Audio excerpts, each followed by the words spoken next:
Buenas tardes, Heriberto. Un gusto tenerte aquí con nosotros hoy en el marco de este conjunto de eventos temáticos online que estamos organizando en el contexto del proyecto de CAPES que se intitula Política Exterior, Regionalismos y Cooperación Internacional. Hoy el tema del cual vamos a hablar es el grande tema abarcativo geopolítica, y para eso tenemos uno de los más importantes expertos mundiales sobre temas de geopolítica. Profesor Heriberto Cairo Caro es catedrático de la Universidad Complutense de Madrid. Ha trabajado ya en muchos proyectos con nosotros aquí en Brasil, no solo conmigo, pero también con Breno Bringel en el IESP. Ya hace algunos años que trabajamos juntos. Es un gusto tenerte con nosotros. Y hoy, Heriberto, entonces hablaremos de tu tema preferido, que es el tema de la geopolítica y sus enlaces con la COVID-19. Bienvenido.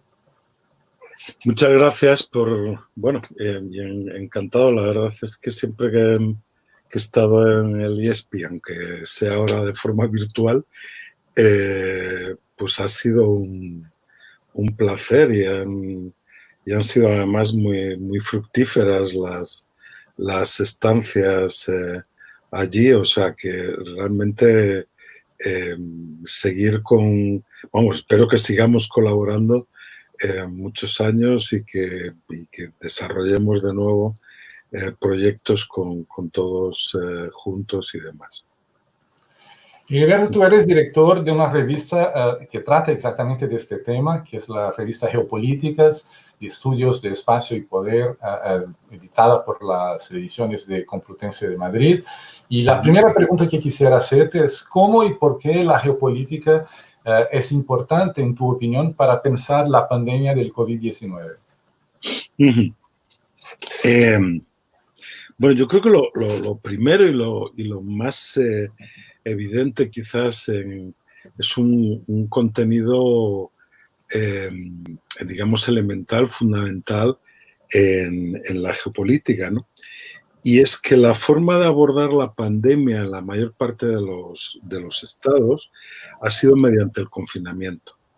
Y claro, el confinamiento parte básicamente de la idea de establecer límites espaciales, es decir, de límites espaciales que controlen el movimiento personal, los movimientos colectivos y que establezcan siempre un interior que es seguro y un exterior que es peligroso, que es básicamente, digamos, una conexión con la idea de Westfalia, ¿no? de la soberanía y del sistema interestatal, o sea, la política, es decir, lo seguro, se puede hacer dentro del Estado, en este caso dentro del lugar en el que estás confinado, estás seguro, y fuera te amenazan todos los enemigos y demás. Luego yo creo que son tres los puntos que voy a mencionar. O sea, el primero es interior-exterior, luego el segundo lugar es la vuelta hacia el Estado territorial, ¿no? Digamos, después de mucho discutir las iniciativas sin fronteras, ¿no? Este tipo de movimientos que comienzan pues, con organizaciones como Amnistía Internacional o como Greenpeace, que comienzan a considerar el mundo de forma global, o sea, porque ya no es una instancia internacional que suma estados, sino que va más allá, pues de repente hay una vuelta a partir del miedo desatado, de la precaución quizás desatada por la pandemia, hacia el Estado, un Estado con límites territoriales, ¿no? En ese sentido, cuando escribimos el editorial de este número de la revista que mencionabas, Carlos, Yo, claro, buscaba antecedentes y, bueno, solamente encontré más o menos uno que era un estudio sobre una pandemia en Manchuria a principios del siglo XX. Y lo interesante es un texto escrito hace no más de 10 años, o sea, es reciente. Y lo interesante era lo que el autor pensaba que iba a ocurrir. Y el autor lo que pensaba que iba a ocurrir es que, bueno, la Organización Mundial de la Salud, las organizaciones internacionales, etcétera, etcétera, estaba mucho más desarrollado que a principios del 20, en el cual realmente no había un tejido, una fábrica en ese sentido, y que entonces que íbamos a estar mucho mejor preparados para abordar la pandemia. Bueno, pues no. Lamentablemente, y no solamente porque algún gobernante populista, autoritario, haya cortado la financiación a la OMS, sino por problemas mucho mayores y además pues realmente no se ha llegado a desarrollar ese ámbito global de gobernanza en el cual, bueno, pues se podría haber abordado más allá de los estados territoriales. Es decir, el segundo punto, el vuelta al estado territorial. Y luego el tercero, que este es digamos, el que más habitualmente, bueno, pues los periodistas o muchos otros autores, comentaristas en general en los medios y demás, dicen, bueno, es geopolítico.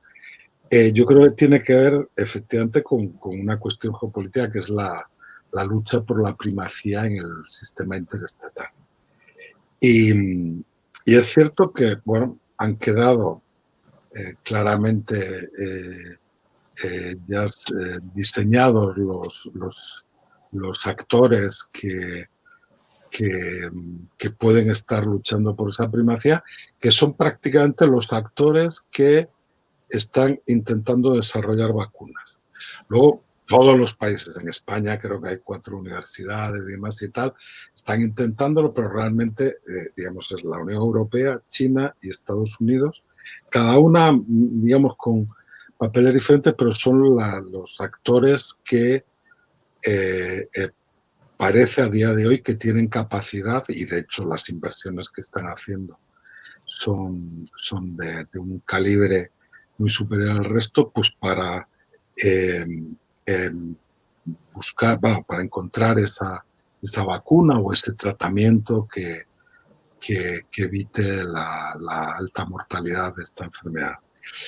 Y es evidente que quien alcance primero la vacuna, y sobre todo yo creo, cómo permita que se difunda en el mundo, es decir, el modelo que escoja para que, digamos, el resto del planeta se beneficie de la vacuna, pues sí va a determinar o puede determinar bastante, no solo en términos simbólicos, como hay varios autores, ¿no?, que mencionan, sino incluso en términos de establecer lazos de solidaridad estables y demás entre regiones y demás. Y yo, vamos, me da la impresión de que no va a ser lo mismo si lo alcanza un consorcio europeo, si lo alcanza alguna empresa china, que si lo alcanza en Estados Unidos. Perfecto.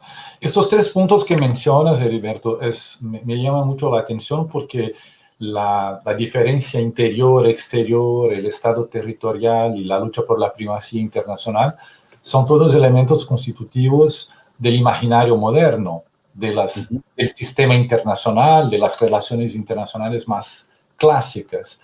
Pero al mismo tiempo, de un modo quizás paradojal, se trata de una amenaza absolutamente transnacional, de un tipo de amenaza que no es una amenaza militar, estratégica, es decir, una amenaza que no habita el imaginario moderno, pero parece que los elementos que mencionas son muy hincados, muy dentro de este imaginario moderno.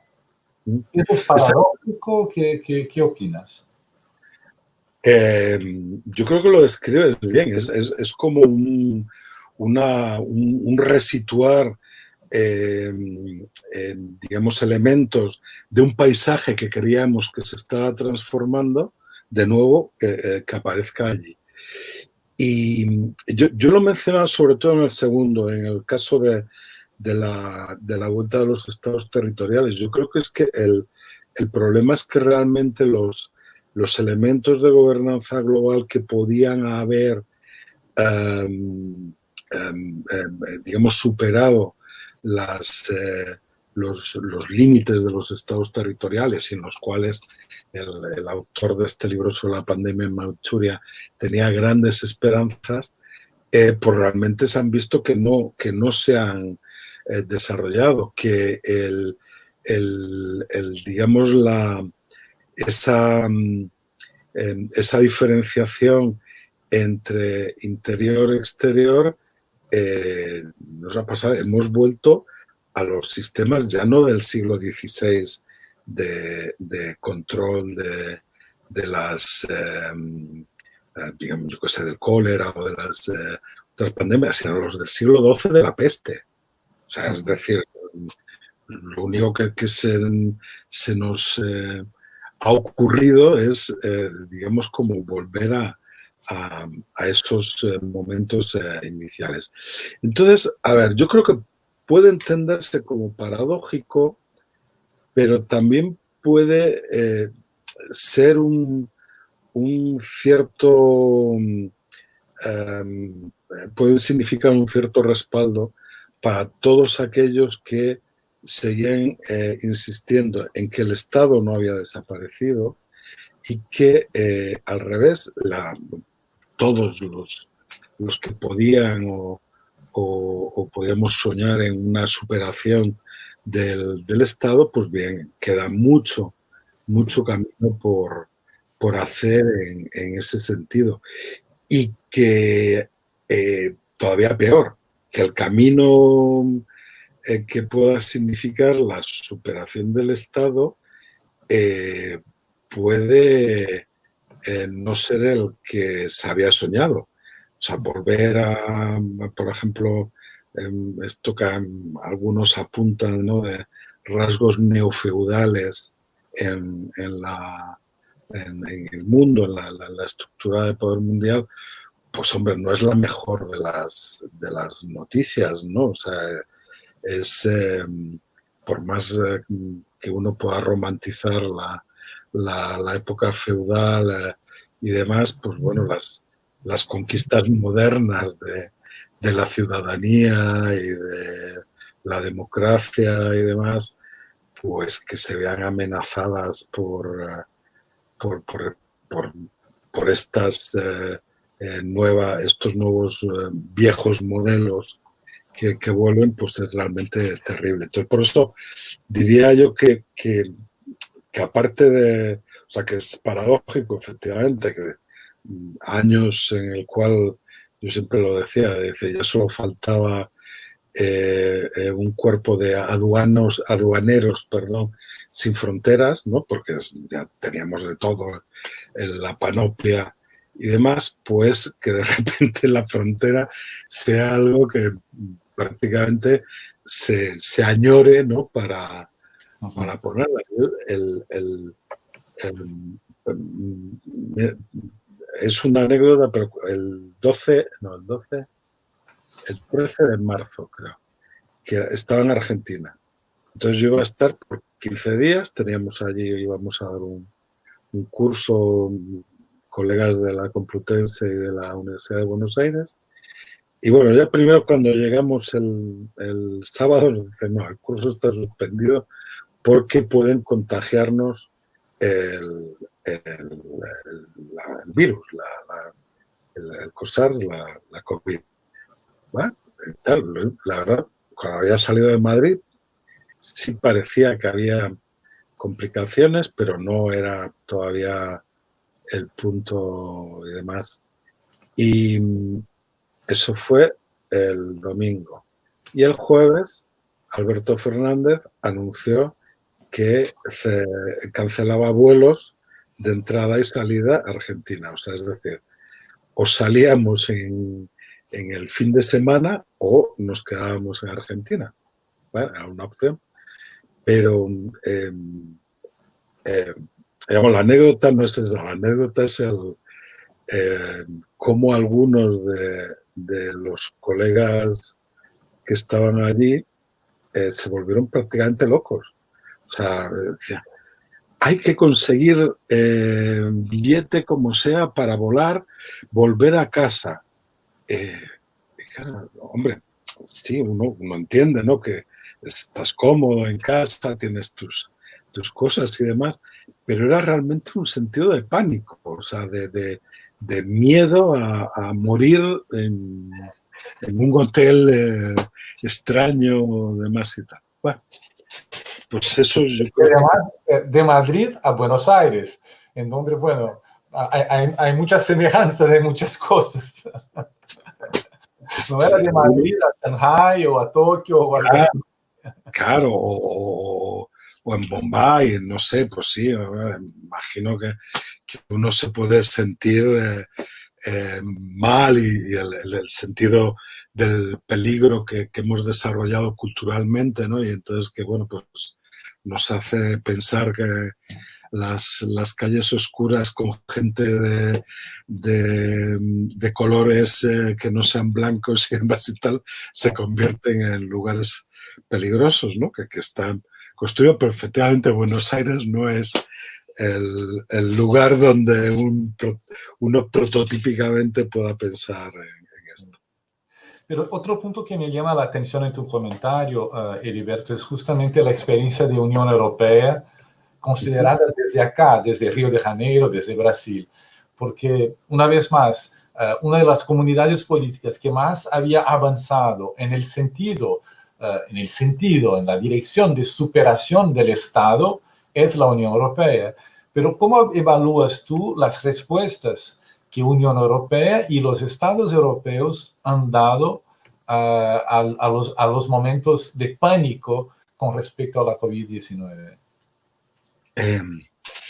Bueno, a ver, yo creo que aquí primero habría que diferenciar, y esto es importante, yo creo que remarcarlo, que la respuesta ha sido bastante diferente, al menos desde la institucionalidad de la Unión Europea, a cuando estalla la crisis en el 2008, 2010, la crisis económica,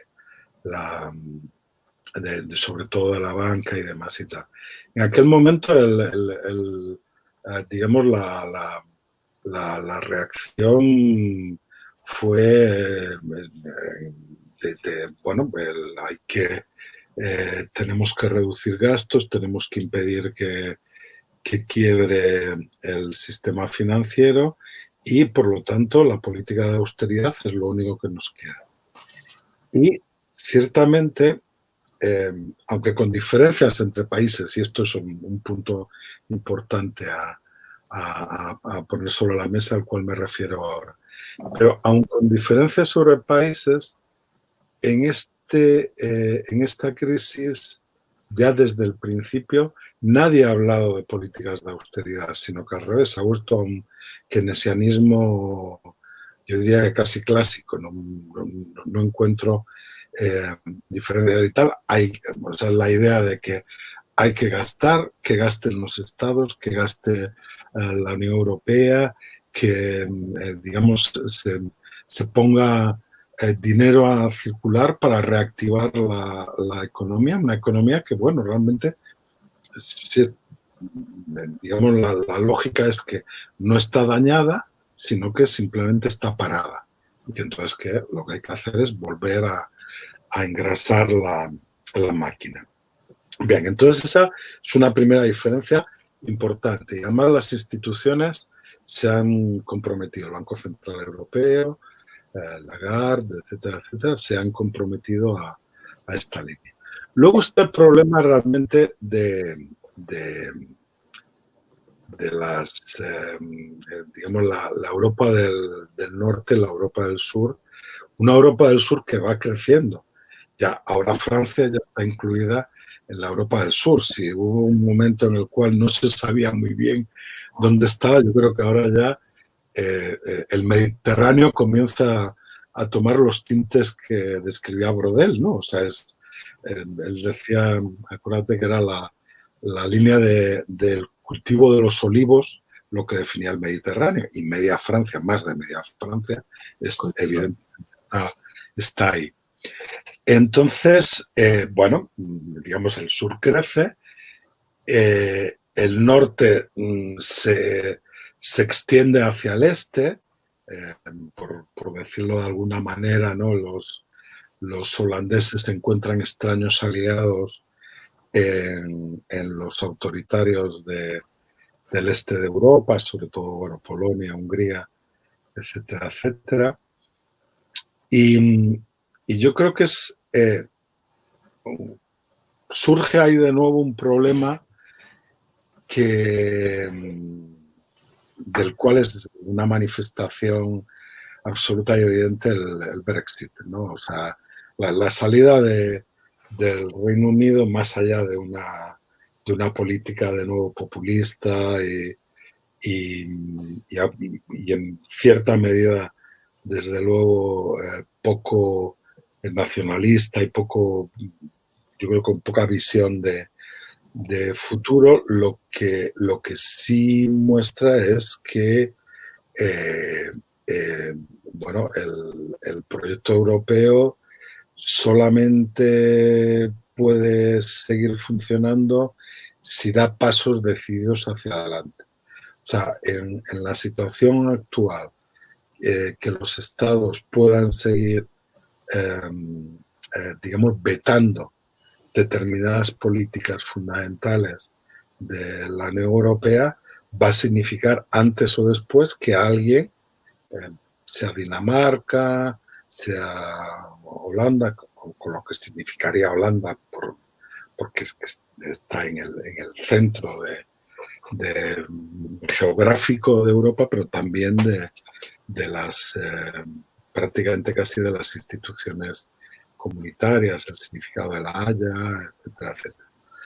Y entonces eso, o sea, es o yo creo que o avanzamos definitivamente algunos pasos más, o si no, el problema es que se puede dar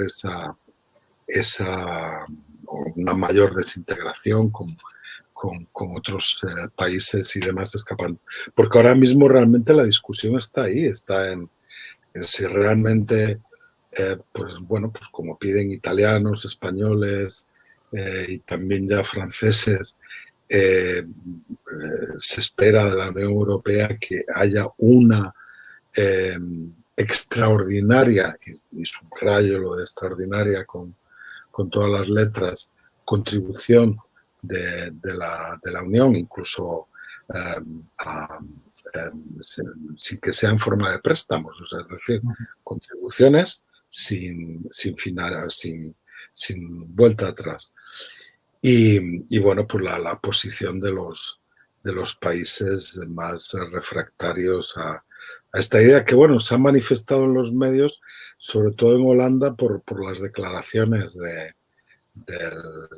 primer ministro, del ministro de Hacienda, etcétera, etcétera. Pero bueno, yo creo que hay más en este sentido, en esta línea, ¿no? Entonces, yo creo que sí es un momento de encrucijada. Yo cuando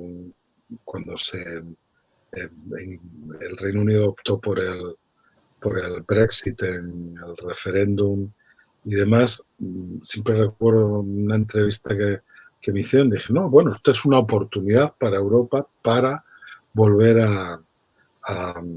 digamos, a superar, o sea, seguir construyendo Europa y superar el paso lento que imponía el Reino Unido. Pero claro, no era solo el Reino Unido, normalmente no es pues una persona, ¿no? Ujú. El que evita, o un Estado el que evita que tal, sino que es, bueno, los estados que estructuralmente están en determinadas posiciones, ¿no? Entonces, bueno, ahí hay Parece, un... Heriberto, que al hablar de geopolítica, de una amenaza de salud transnacional como esa, es casi inevitable hablar también de geoeconomía y sobre todo de las capacidades económicas tan desiguales y distintas que hay de un estado a otro. Yo me acuerdo haber leído un informe de la OCDE de los años 2013, 2014 más o menos, en el cual la OCDE decía muy claramente que Alemania gastaba demasiado con oferta pública de salud. Y es al mismo tiempo esta oferta pública de salud en Alemania que en términos muy distintivos ha garantizado tasas muchísimo más bajas de mortalidad por 100.000 habitantes en Alemania cuando comparado con Francia, con Reino Unido, con España o con Italia. Entonces parece que hay una contradicción muy grande entre lo que estos tipos de amenazas sanitarias implican en términos de protección preliminar por los estados y las políticas de austeridad. ¿Tú crees Y que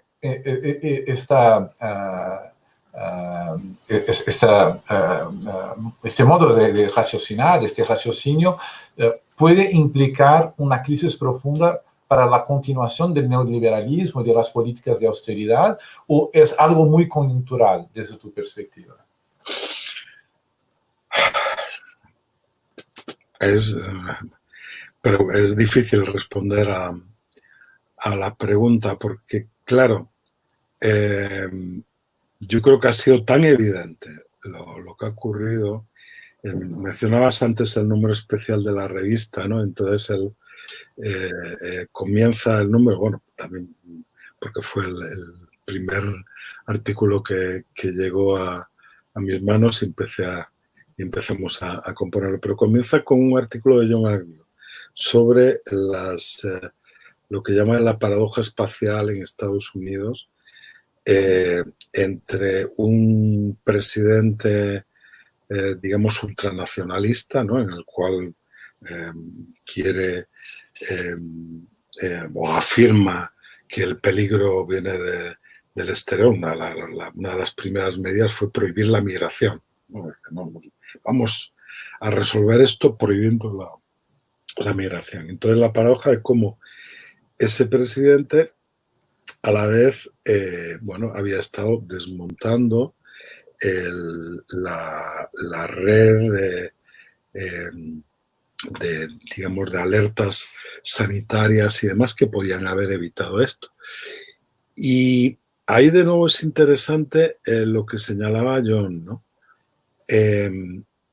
Que por más locas que sean las políticas de Trump, no empiezan en Trump. O sea, él por lo menos se remontaba a la época de Ronald Reagan, cuando, digamos, el ataque neoliberal a lo público comienza, ¿no? Entonces, digamos, Trump es la variante que se cierra más sobre el Estado federal, sobre la Unión como el origen de todos los males y que entonces que hay que aminorar su fuerza. Pero digamos, viene de años atrás. Y luego la segunda reflexión la haría desde el caso español, que complica más la situación. Porque, claro, voy a poner el ejemplo de dos comunidades autónomas dentro, bueno, ya sé, las unidades subnacionales que existen en España, sean como estados federales, en Estados Unidos o en Alemania, o los vuestros de Brasil. Y entonces las dos, Madrid y Galicia, gobernadas por el Partido Popular desde hace décadas, y los problemas que han tenido digamos, con la pandemia. en Madrid el caos fue absoluto. O sea, hay un momento a finales de marzo en el cual, digamos, bueno, se crea, supongo que se habrá visto en las imágenes, un hospital de campaña por el ejército y demás, porque todos los hospitales públicos y privados estaban absolutamente saturados. Bien, en Galicia, en cambio, debe ser la comunidad con la tasa de mortalidad por el COVID menor. Los hospitales nunca han llegado a estar en un nivel de saturación importante y demás. Y bueno, lo han podido bandear más o menos bien. Y claro, ahí es, digamos, reflejo de lo que diría yo las dos almas de la derecha española en estos momentos, ¿no? En Galicia sería el ejemplo de, bueno, la derecha conservadora, una derecha muy conservadora en las formas, en las ideas y demás, pero que, digamos, entiende que mantener una parte de estado del bienestar es conveniente y demás, y no desmantela, al menos al mismo ritmo que en otros lugares como Madrid, la sanidad. Las tasas, por ejemplo, en educación, las tasas universitarias en Galicia son las más bajas de España, que uno podría decir, oh, no es en una comunidad del PSOE, bueno, pues no es, en una del PP. Pero es, digamos, un alma, mientras que en Madrid, digamos, es aunque formalmente gobierna el PP también, ya lo hace ahora en coalición con Vox, y digamos, es el alma de la nueva derecha populista europea, en la cual todo lo público es malo, somos todos una amenaza para el sistema, porque es bueno, el vicepresidente segundo del gobierno, Pablo Iglesias, en un enfrentamiento parlamentario que tiene con ellos, les dice, ustedes ni siquiera son fascistas, porque no tienen sentido de lo colectivo. Los fascistas tenían un sentido colectivo perverso, pero era un sentido colectivo. Y es cierto, la derecha populista, yo creo que siempre recuerdo uno de mis maestros, Juan Trias, que nos hizo leer un libro que nunca recuerdo el autor, pero se titula El individualismo posesivo. Y era el individualismo posesivo. ¿Quién? Macpherson. Creo que era Macpherson. Sí, creo que era él. Gracias. ¿Y qué mostraba y demás y tal? Bueno, pues cómo digamos, la ideología burguesa, en términos de lo que él definía, pasaba básicamente por eso. O sea, yo soy alguien porque soy propietario y soy un individuo y no quiero tener nada que ver con lo colectivo. Y yo creo que ese es uno de los elementos, de los rasgos terribles de la nueva derecha populista. Y es, digamos, porque claro, lo fácil es denominar, dicen, no, son fascistas, son no sé qué. No, es una amenaza mucho más terrible porque conecta con todo el imaginario, digamos, de que, bueno, el esfuerzo individual te va a permitir llegar a las cosas, lo individual es siempre mejor que lo colectivo, si yo tengo un seguro médico individual me va a atender bien, no como a ti el hospital de la sanidad pública y demás. Y eso además mezclado con un autoritarismo cada vez mayor, sobre todo un desprecio absoluto por la democracia. Por entender, cosa que la vieja derecha conservadora yo creo que no lo tenía. O sea, yo creo que, bueno... Creo que es una pista de reflexión interesante, Heriberto, esta de poner al lado de los autoritarismos populistas, como llamas tú, como llaman otros también. Me acuerdo el último libro de Pierre-Rosan Vallon, Los populismos en el siglo XX y XXI, que publicó en enero ahorita. Y el ultraliberalismo, la valoración extremada de la libertad individual.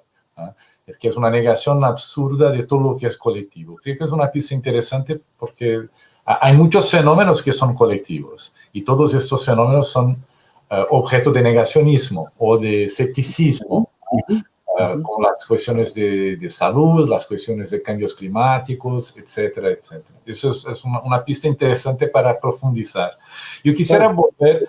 Porque hay una colusión, porque hay una colusión clarísima de las dos. Y Trump es, yo creo que el ejemplo, claro, Bolsonaro por su pasado quizás no sea un buen ejemplo, pero Trump es claramente el magnate que llega a la política y demás y tal. Entonces, bueno, pues es populista, pero a la vez ultraliberal. Perdón.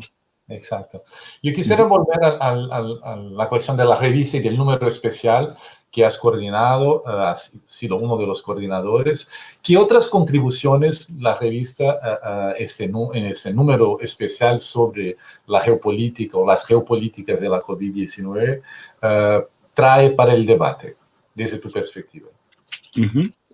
Bueno, yo creo que la mayor parte de los artículos, yo creo que sí, en la lógica que bueno, definía al principio, ¿no? de una cierta vuelta del Estado territorial, están escritos a esa escala, ¿no? A una escala estatal, hablando sobre Estados Unidos, o Japón, o Palestina, o España, Francia, Brasil, Colombia, ¿no? Los diferentes autores que han desarrollado digamos, las análisis más internos en los cuales, bueno, pues se mostraban peculiaridades, esta que he mencionado de John Agnus, o la paradoja espacial de Trump y del nacionalismo populista. En el caso de Yamasaki, la idea de que, bueno, el imaginario de la frontera y de volver a poner la frontera como algo que realmente funcionase, barreñada con Palestina, ¿no? La política de Israel y de Palestina que ha permitido, por ejemplo, la COVID justificar, por ejemplo, el gobierno de coalición entre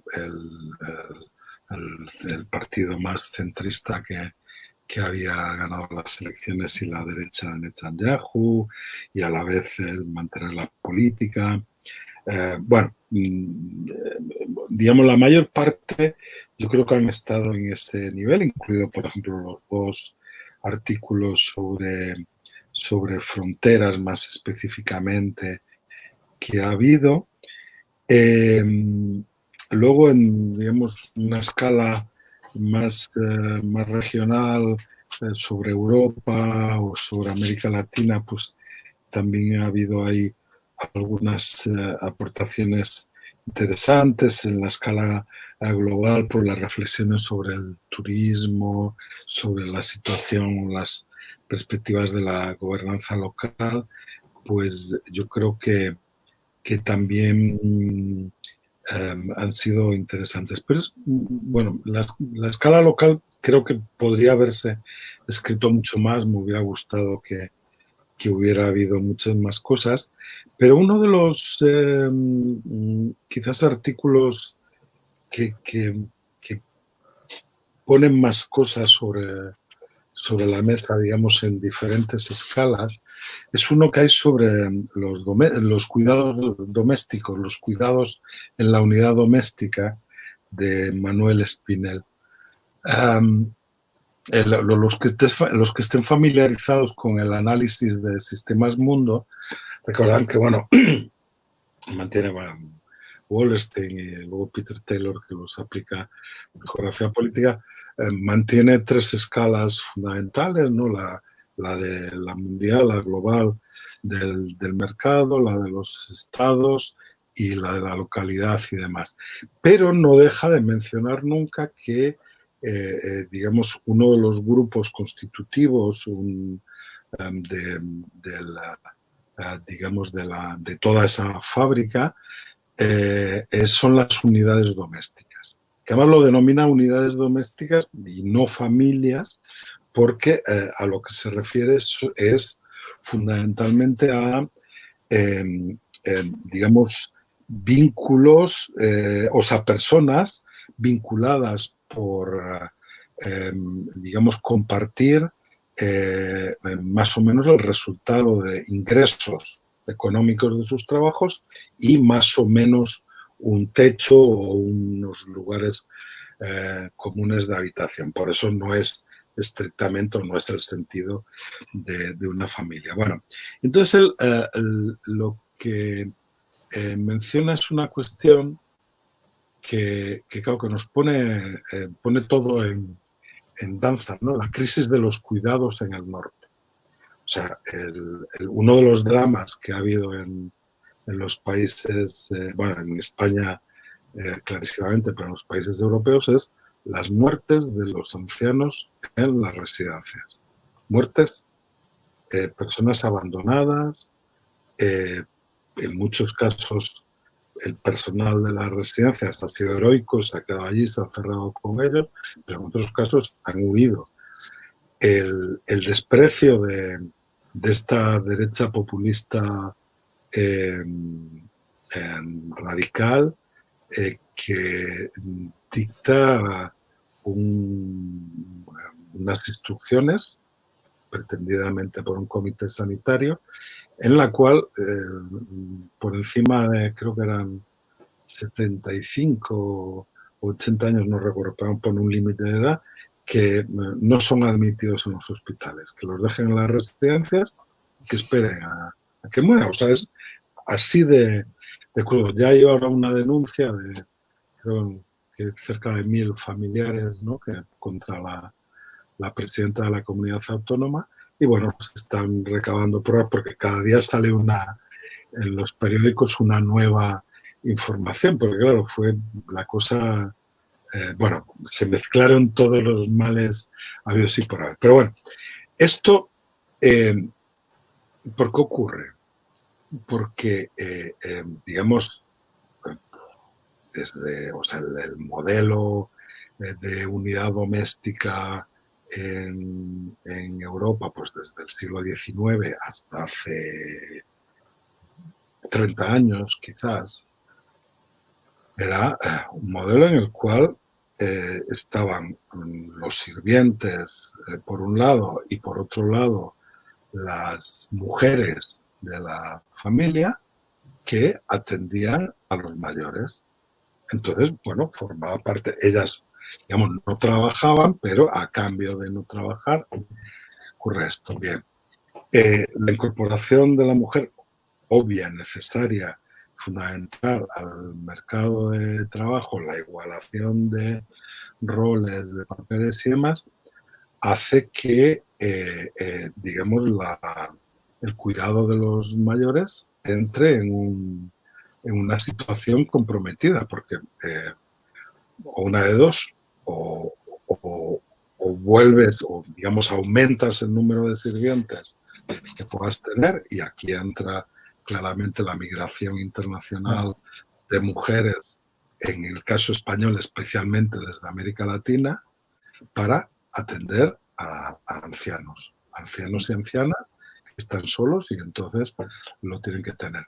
O el negocio, porque podían haber sido residencias públicas, ¿no?, como los hospitales, pero en la mayor parte de los casos, incluso las públicas las han privatizado en estos últimos años. Entonces, o el negocio a, digamos, una escala mayor para los más pobres que no pueden permitirse bueno, pues pagar a, no sé, alguien con un grado, una enfermedad como Alzheimer, además con deterioro grande, necesita por lo menos 3 cuidadoras.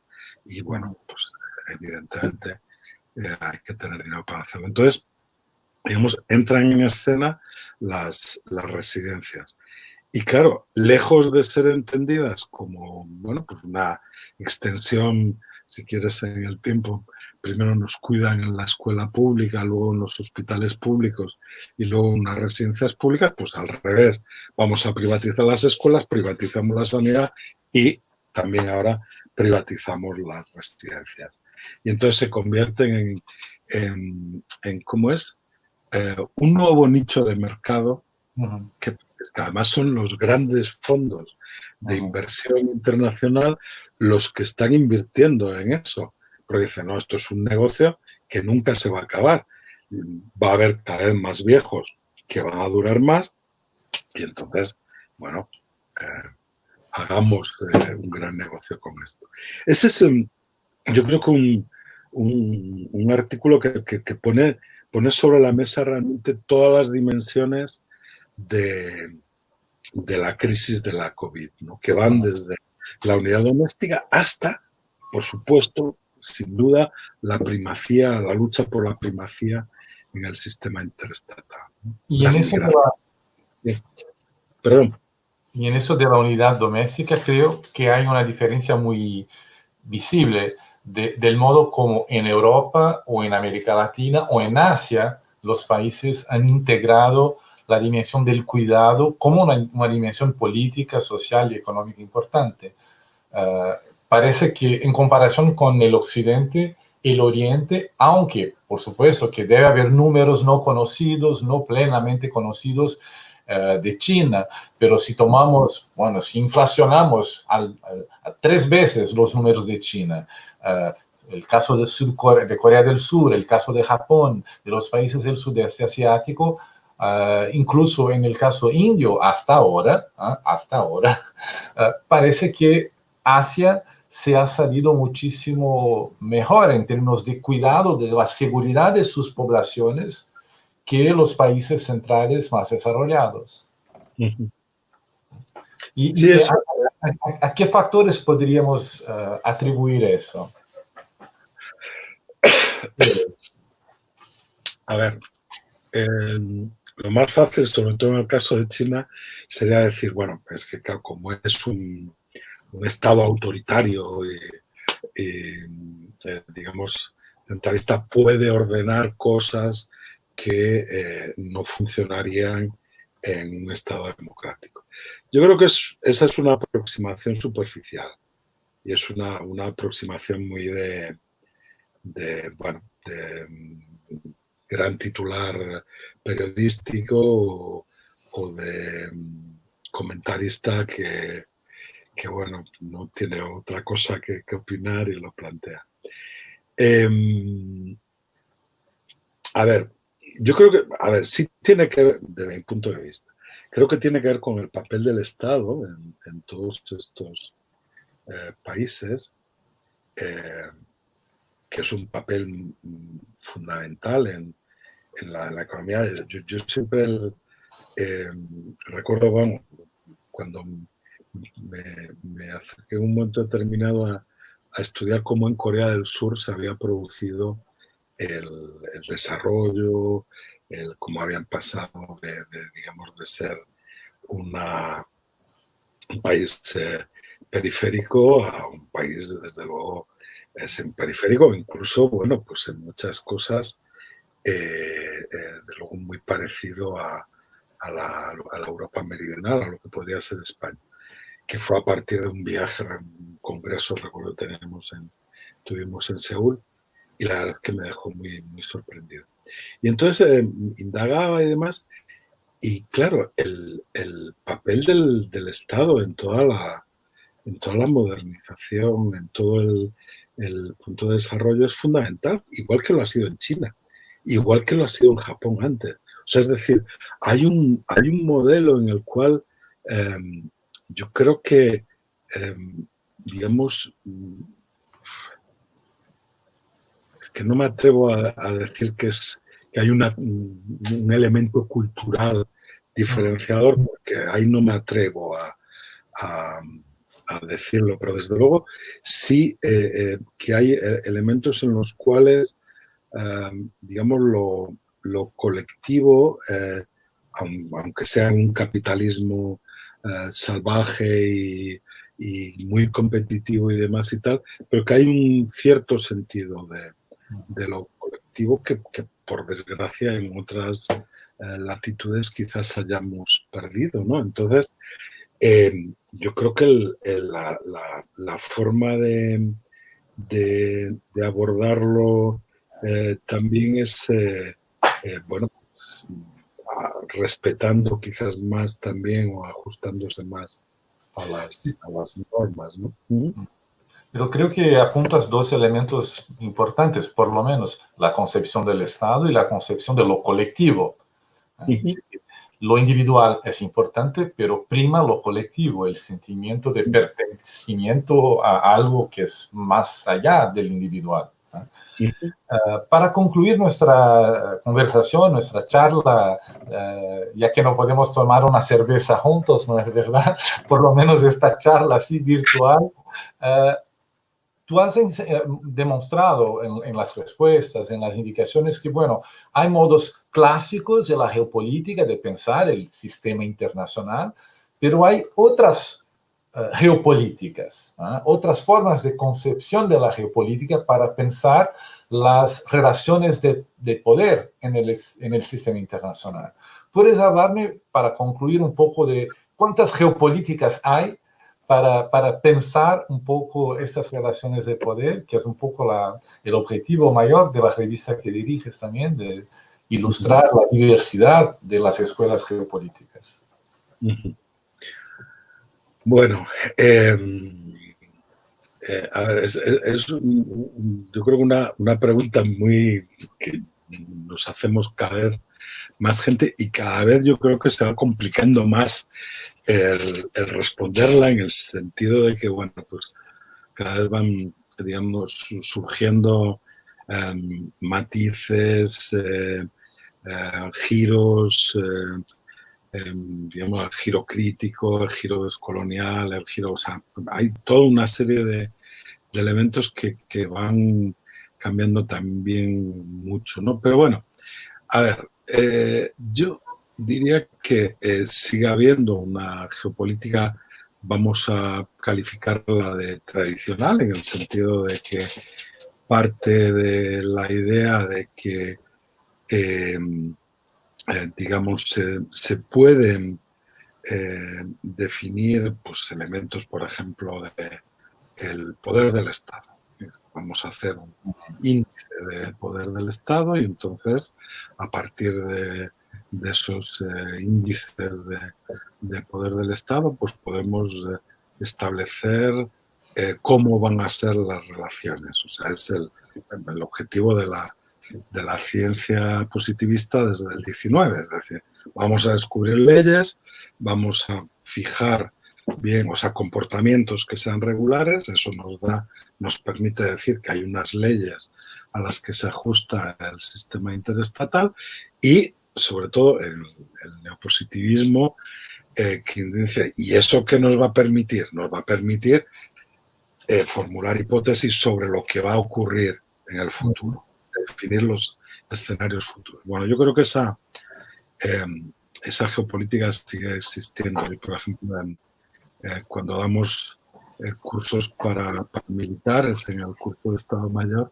es la que me demanda. Dice, no, pero no nos cuente usted cómo se ha ido construyendo la forma de ver el mundo y tal. Dice, nosotros lo que necesitamos como militares es saber si China es un peligro o no es un peligro. Y claro, bueno, es complicado situarse, pero hay mucha gente que todavía se sitúa sin ningún problema ahí y hace una, digamos, bueno, vamos a denominarlo geopolítica positivista, tradicional. Luego, yo creo que en geopolítica, y en particular en América Latina, sí ha tenido mucho impacto el análisis de sistemas mundo.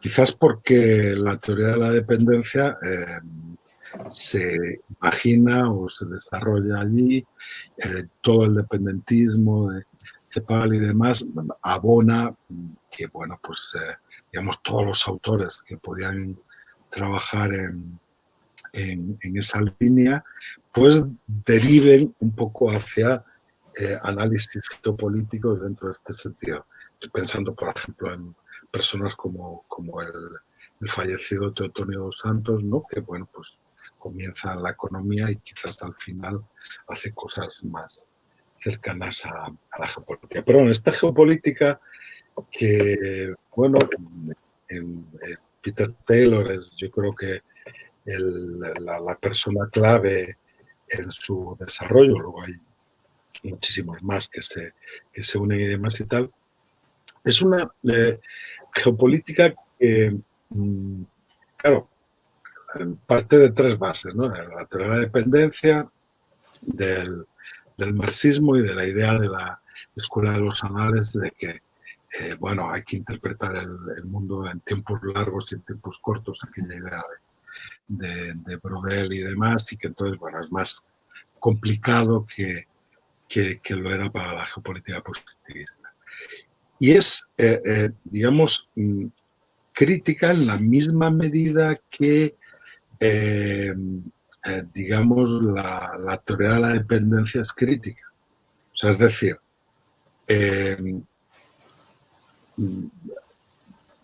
intenta desnudar determinadas funcionamientos del sistema internacional, del sistema interestatal, pero comparte con la geopolítica positivista un elemento que es, yo creo que fundamental todavía, y es la idea de que hay estructuras que rigen el sistema internacional.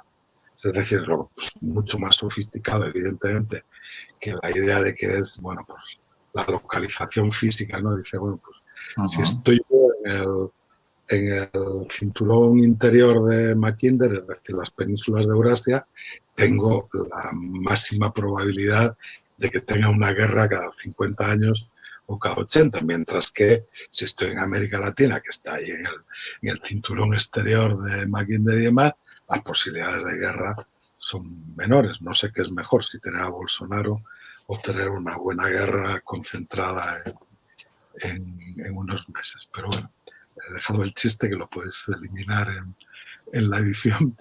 Yo creo que aquí sí hay, o sea, ese es el punto. Por eso, por ejemplo, hay una insistencia en muchos autores latinoamericanos en hablar de geopolítica crítica refiriéndose a esta geopolítica basada en el análisis de sistemas.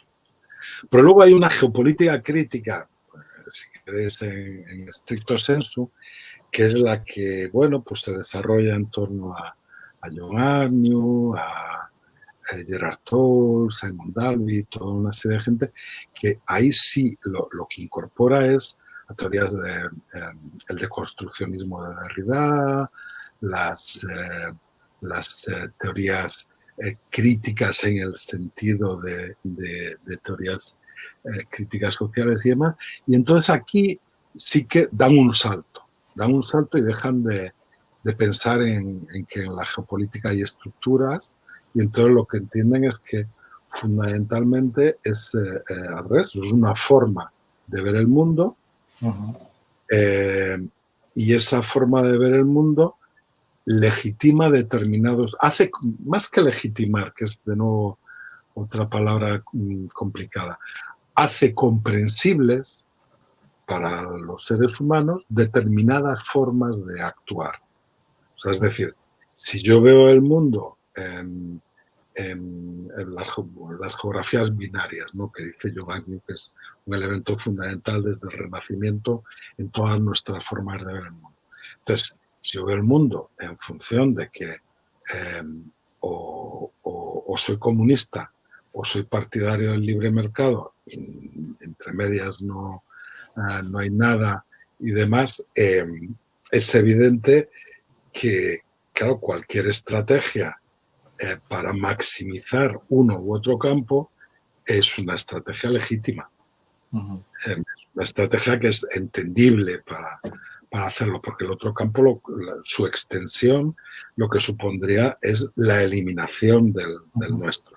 Pues ese es el razonamiento básico fundamental. Bien.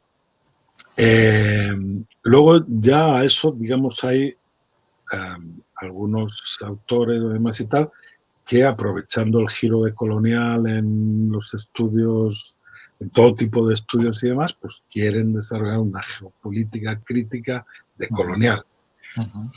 Que se fundamente en otras identidades, que no sea la identidad de nación, claro, territorialidades. Sí, yo siempre pongo ahí de ejemplo el Santiago Castro Gómez, que es yo creo que uno de los filósofos intelectuales más interesantes de Colombia. Y él, cuando hace la crítica de Negri, del libro Imperio de Negri, entonces alude al capítulo que no escribe Negri sobre la realidad decolonial del mundo. Y es interesante porque, claro, no dice, no, todo lo que dice Negri es basura, que tenemos como, por desgracia, en este monstruo que hemos creado, pues las simplificaciones, ¿no? De vamos a tirar la estatua de Cervantes porque es una muestra de lo propio. Claro, el otro día salía en España un cervantino que decía, dice, si fue 6 años esclavo en Argel. O sea, es decir, están tirando la estatua de alguien que fue esclavo, ¿no? Entonces, bueno, es realmente un poco comprensible en esto y tal. Pero vamos, digamos, el hecho con seriedad, vamos, es cuando uno lee a Dussel, a Castro Gómez, además y tal, entiendes que no hay una contradicción, sino que simplemente hay elementos en la filosofía europea, en la forma de interpretar el mundo europeo, los universales, etcétera, etcétera, que, bueno, se han abocado a un eurocentrismo, pero eso no significa que todo eso lo tengamos que tirar por la ventana con la basura. Entonces, bueno, yo creo que ahí hay elementos, la geopolítica feminista, incorporando los elementos más propios de eso, incluso las feministas haciendo geopolítica. Me doy la vuelta porque uno de los últimos libros, no lo tengo aquí, no sé dónde lo tengo, pero bueno, es de Cynthia Enloe, un libro maravilloso sobre la soberanía y una perspectiva feminista sobre la soberanía. Es claro, digo, bueno, pues, o sea, son todas reflexiones geopolíticas desde un punto de vista feminista que yo creo que son muy interesantes. Entonces, digamos que hay sucesivos giros que se van ahí imponiendo y que yo creo que lo que están es desarrollando una geopolítica en este sentido de forma de ver el mundo, yo creo que cada vez pueda ser más rica, ¿no? Pero claro, no me atrevería, digamos, a reducirla a esos tres, ¿no? Geopolítica positivista, geopolítica, digamos, marxista, análisis de sistemas mundo y geopolítica postestructuralística, que sería un poco lo más fácil, ¿no? De etiquetar hay cada uno. Hay elementos que pasan de uno a otro y tal. Y, hombre, yo no me atrevo, en muchas de mis explicaciones aplico el análisis de sistemas mundo, entonces no me atrevo a decir que no es crítico. Eso que también hay elementos muy importantes, o sea, que lo que pone de relieve es una estructura de poder a nivel internacional en el cual, pues efectivamente el mercado tiene mucho que ver y precisamente quizás la habilidad del mercado para sustraerse a, digamos, no exponerse a la vista del público más general. Pero bueno, yo diría que esos tres andanzas van por ahí, y en América Latina yo creo que sobre todo las dos primeras, con cada vez más incursiones de la tercera y más gente que está trabajando en esta línea de geopolítica como forma de ver el mundo, pero las dos primeras yo creo que sí están relativamente asentadas y bueno, muestran, siempre Leslie Heppel, que es una geógrafa política británica que estudiaba América del Sur, no América Latina, pero el pensamiento geopolítico en América del Sur. Y entonces ella subrayaba una cosa que nos debería de dar mucho que pensar, y es que en un momento en el cual el pensamiento geopolítico en Europa y Estados Unidos estaba proscrito, al menos con ese nombre, se disfrazaba o de estudios estratégicos o de otras cosas y tal, pero digamos, hacer geopolítica era algo que no era bien visto en la academia, ni en otros.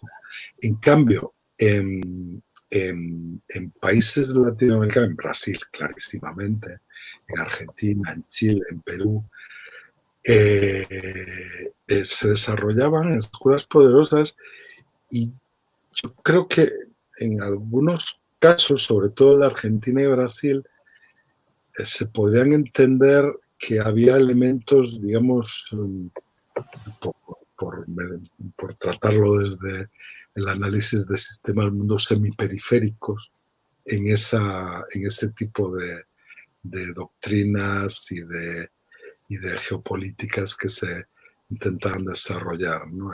Bueno, lo cual no es descubrir nada tampoco, porque es evidente que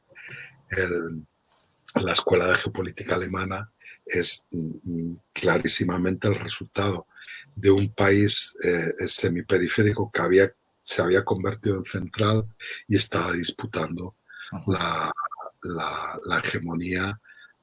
Bueno, entonces ya no está claro si era Inglaterra o no, pero con Estados Unidos, desde luego, clarísimamente. Entonces, su fórmula era muy diferente, era la de cerrar. Pues, siempre en Estados Unidos las ideas de Mackinder se recibían bien porque hablaban de un mundo global en el cual, bueno, pues cerrábamos a un enemigo y tal, pero bueno. Y en cambio, claro, Alemania lo que tenía que pensar es un mundo dividido en grandes esferas, porque no podía optar o no imaginaba optar al dominio mundial. Entonces era aquello de las panregiones de Hofer y demás, ¿no? Que es interesante. Bueno, muchas gracias, Heriberto, por darnos una hora de tu tiempo para tenernos esta charla juntos. Las geopolíticas, hemos aprendido aquí hoy contigo, son múltiples, porque las relaciones de poder que se espacializan son múltiples, y los modos de espacialización de esas relaciones de poder son múltiples. Así que muchas gracias. Un gusto haber pasado este tiempo aquí contigo.